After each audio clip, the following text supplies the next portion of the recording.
On Wednesday, the Biden administration released new draft regulations that, according to officials, could reduce the fees big banks charge on overdrawn deposit accounts, potentially saving consumers $3.5 billion annually. The declaration represented the most recent attempt by US President Joe Biden to combat the so-called garbage fees that customers encounter in a number of sectors, including housing, travel, healthcare, and finance. In order to attack Biden's low public approval ratings on the economy, Republicans running for their party's nominee in this year's presidential contest have attempted to take advantage of a post-pandemic spike in consumer prices. In a statement, Biden referred to overdraft fees as exorbitant levies that let banks increase profits at the expense of low-income workers.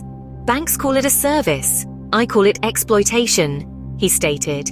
If the new rule is approved, the U.S. Consumer Financial Protection Bureau claims it will eliminate a regulatory loophole that had unfairly permitted banks to charge less wealthy depositors expensive credit on secret terms. According to the organization, at $35, these fees are usually higher than the majority of consumer overdrafts, which are $26. The agency has filed numerous enforcement cases against banks in recent years for misusing overdraft fees. In any given year, about 23 million consumers pay these fees. In 2019, banks made $12.6 billion. According to the CFPB, Wells Fargo and JP Morgan Chase & Company will collectively be responsible for 1/3 of all such revenue collected by banks with assets over $1 billion in 2022.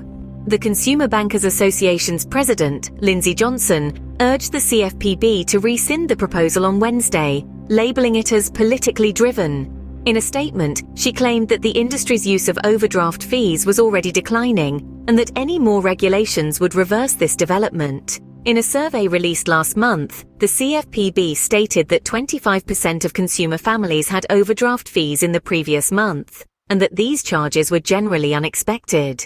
Under the proposed proposal, banks with more than $10 billion in assets would be able to charge fees ranging from $3 to $14 to cover overdraft losses, or even more if they can present cost evidence to support their claim.